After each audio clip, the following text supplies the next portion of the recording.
This is the Tony Doe Podcast.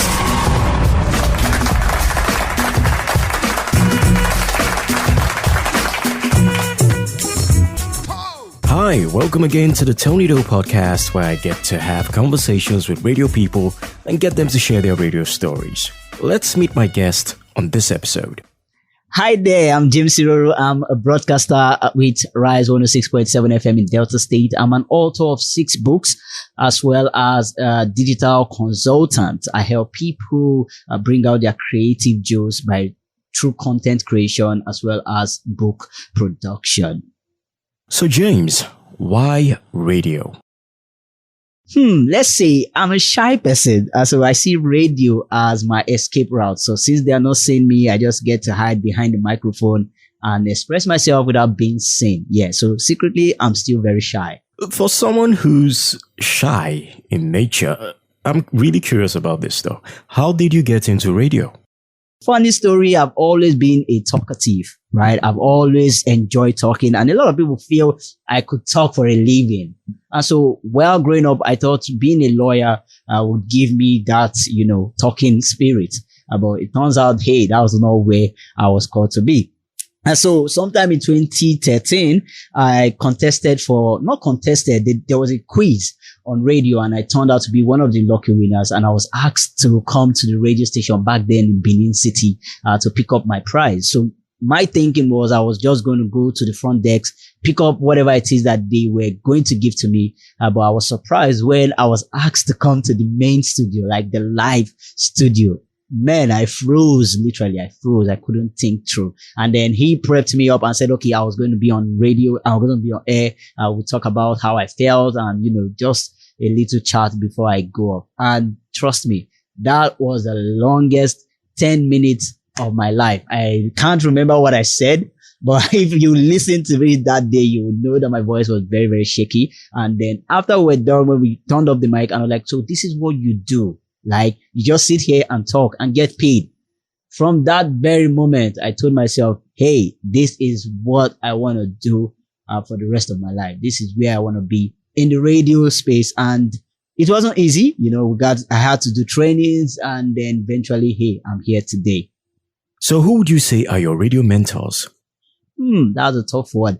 I really don't have radio people as mentors that I say, okay, this was what really got me started with radio. But there are 3 people who I can just pick out to say, okay, yes, they contributed immensely to my growth. The first is Mr. Ben Okotiebo. He's the owner of 3 radio stations here in Delta State, and listening to his programs every time got me inspired. Like, okay, if he could go through what he went through, then eventually I can also go through such and then become a better presenter as well. And then secondly, I think Fresh Prince is another person who contributed immensely to my growth or to my desire to be a radio presenter. And then the one that cemented it all was Fola Folayo. She gave me the training and the tools that I needed to get started on this journey as a broadcaster.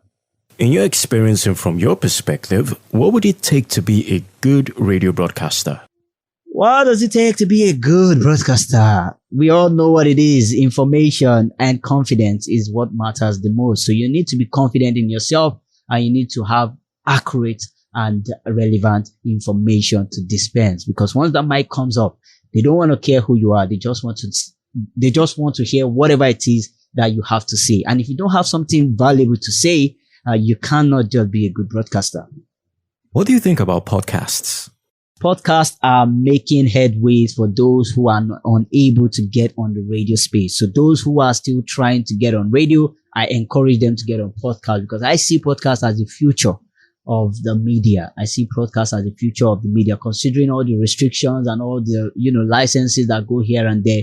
Podcast gives you a place where you could just be yourself and reach out to your audience way faster than some traditional radio would get to. So yes, podcast is a big hit that is coming into this space that a lot of people need to start paying close attention to.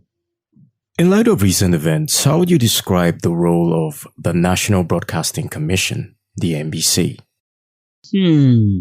NBC has lost its voice, if you ask me. They are no longer the controlling voice that would have expected for an organization that was channeled to helping broadcasters. But right now, I see them as the tool in the hands of the government. Yeah, with the recent happenings, I don't think they like us or they have us in mind. They are more about pleasing their boss who is at the top. And so, yeah, to me, if I would rate them, they are a very low point in my own thinking. If you had the superpower, James, what would that superpower be and how would you use it? If I had a superpower, that would definitely be teleportation. Yes, teleportation would be my superpower if I had one, because I love to travel around the world. I want to be everywhere in the world, right? And having this ability will get me there faster, right? While I'm talking right now, I could be in, who knows, Dubai or Paris, if I had that gift. So that would definitely be my superpower if I had one. What are your 3 worst pet peeves? Number 1, people who waste other people's time. And it's a common trend in Nigeria. We waste people's time for no good reason. Just decide to waste people's time. I hate people who waste people's time. And number 2, I hate people who expect your life simply because they are paying you, right? So I'm rendering a service to you. And because of that, you feel you are now my boss and my Lord and Savior, which is a no-no for me. Please don't. There is a boundary. Don't cross that boundary. And lastly, for my pet peeves, I hate people who put too much pressure on other people simply because they cannot get that same thing. So I can't afford to get something. And rather than accepting my reality, I tend to put pressure on every other person that can't do it, right? I hate those things. Just let everybody be on their own lane. Do your own thing and be good for yourself. Do you have a favorite meal?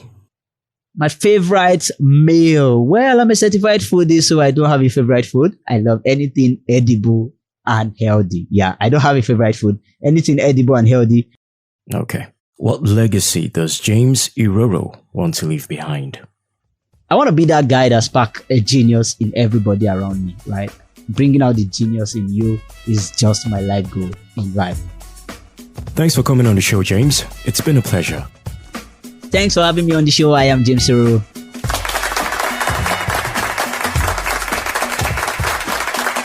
If you enjoyed the podcast, do me a favor and tell somebody about it. Let them check it out as well. Also, if you'd like to support us, the links are in the show notes on how you can do that. Thank you for listening.